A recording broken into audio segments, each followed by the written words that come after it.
दोस्तों, कैसे हैं आप सब। आप सभी को याद प्यार एवं नमस्ते।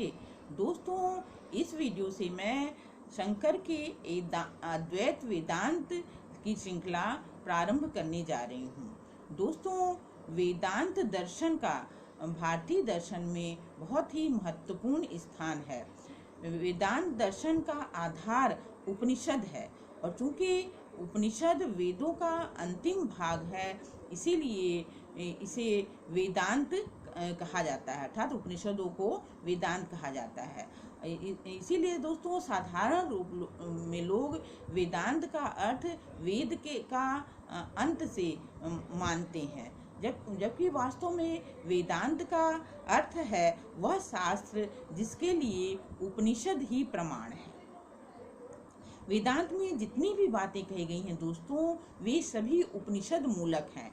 उपनिषदों के आधार पर ही वादरायण मिश्र जी ने ब्रह्म सूत्र की रचना की। इस तरह वेदांत दर्शन का जो आधार है वह वादरायण मिश्र रचित ब्रह्म सूत्र को ही कहा जाता है।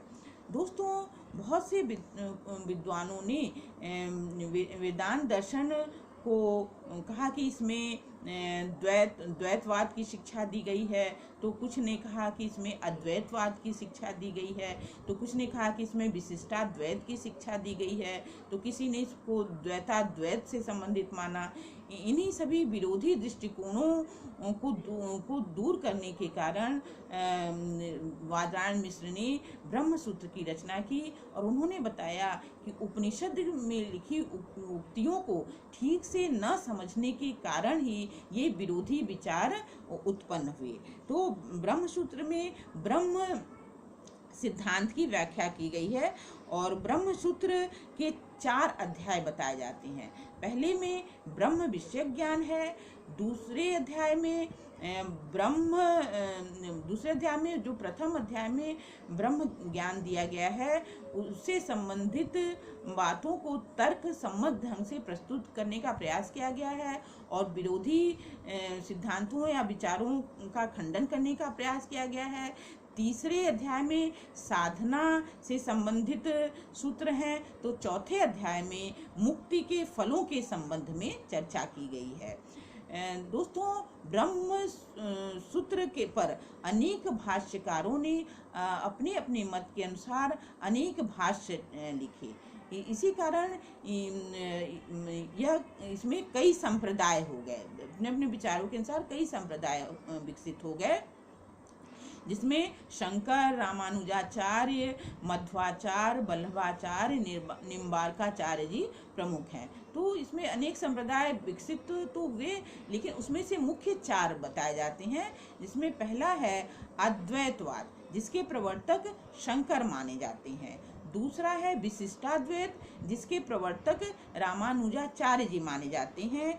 तीसरा है द्वैतवाद, जिसके प्रवर्तक मध्वाचार्य जी माने जाते हैं। और चौथा है द्वैत, जिसके प्रवर्तक निम्बार्काचार्य जी माने जाते हैं।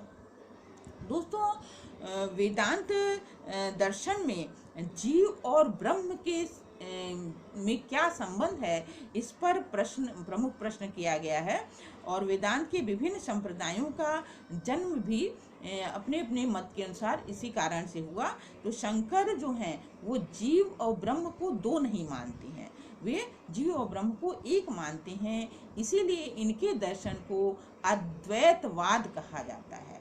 और आज जब हम वेदांत दर्शन की बात करते हैं तो सबसे पहले ध्यान शंकर के अद्वैत वेदांत पर ही जाता है, क्योंकि शंकर का अद्वैत दर्शन जो है सबसे प्रमुख दर्शन वेदांत दर्शन के अंतर्गत माना गया है। तो दोस्तों, इस तरह से आपने इस वीडियो में शंकर के अद्वैत वेदांत के संबंध में जानकारी प्राप्त करने के लिए वेदांत के अर्थ के विषय में जाना, उनके प्रवर्तकों के बारे में जाना, किस तरह से विभिन्न संप्रदाय इसमें विकसित हुए इसके बारे में जाना, अब नेक्स्ट वीडियो में आप और आगे चलने से पहले शंकर के जीवन के संबंध में संक्षिप्त में जानकारी प्राप्त करेंगे।